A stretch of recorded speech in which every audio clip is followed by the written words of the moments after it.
Hello வணக்கம் மக்களே. இந்த வீடியோவை ஸ்பான்சர் பண்ணுறது நம்ம எஜுகெஸ்ட். அவங்கள நீங்கள் பயன்படுத்தி உங்களுக்கு தேவையான நாலேஜை நீங்கள் டெவலப் பண்ணிக்கோங்க. வாங்க வீடியோக்குள்ளே போகலாம். The struggle to find courses that truly speak your language, it's finally over. Welcome to EduQuest, where learning is made just for you. At EduQuest, we bring you a wide range of online courses, from career building programs to skill boosting masterclasses, all in your regional language. Because we believe language should never be a barrier to success. Our courses are tailor made after understanding what today's learners really need. So why wait? Start learning the smarter, simpler way only with EduQuest. Visit eduquest.courses and explore your next course today. And hey, don't miss out on our exciting offers and promotions. Actress Nivin Pauly அவர்களை பற்றி தான் பார்க்க போகிறோம். நிவின் பாலி ஒரு இந்திய நடிகர் மற்றும் தயாரிப்பாளர் ஆவார். அவர் முக்கியமான மலையாள படங்களில் பணியாற்றுகிறார்.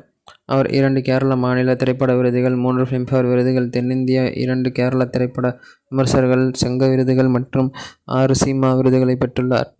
2010ஆம் ஆண்டு வினீத் ஸ்ரீனிவாசனின் மலர்வாடி ஆர்ட்ஸ் கிளப் இயக்கத்தில் நடிகராக அறிமுகமானார்.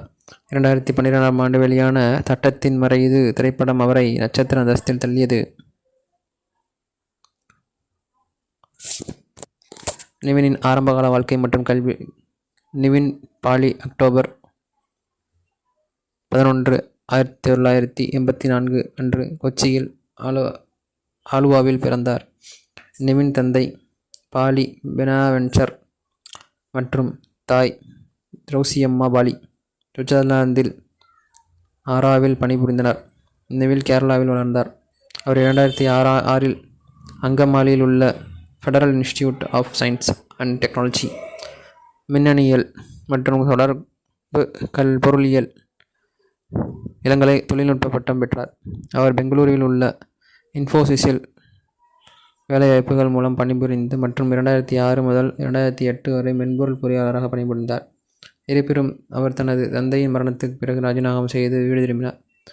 நிவின் தற்போது தனது குடும்பத்தினுடன் கொச்சியில் வசிக்கிறார். தொழில். மலர்வாடி ஆர்ட்ஸ் கிளப்பிற்காக நிவின் தேர்வு செய்யப்பட்டார். அதில் வினீத் ஸ்ரீனிவாசன் பிரகாஷன் வேடத்தில் நடித்தார். இது அவரது அறிமுகத்தை குறித்தது. இது தொடர்ந்து அவர் தி மெட்ரோ மற்றும் செவன்ஸ் படங்களில் நடித்தார். மேலும் டிராஃபிக் என்ற ஸ்பானிஷ் மசாலாவில் கேமியோ வேடங்களில் நடித்தார். யூக ஆல்பத்தில் இருந்து நெஞ்சோடு சேர்ந்து என்ற இசை வீடியோவில் தோன்றினார்.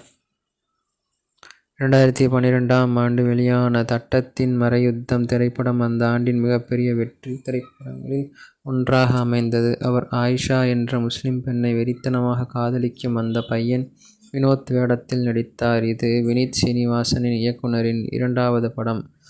இது மலையாள திரைப்படத்துறையில் சிறந்த நடிகர்களில் ஒருவராக அவரது இடத்தை பிடித்தது. சத்யன் அந்திகாட், ராஜேஷ் பிள்ளை, ஆஷிக் அபு மற்றும் ஷியாமா பிரசாத் உள்ளிட்ட இயக்குநர்களிடமிருந்து அவருக்கு வாய்ப்புகள் கிடைத்தன. இதுவே இவரது திரைப்படம் மற்றும் ஆரம்பகால வாழ்க்கையாக மாற்றினார்.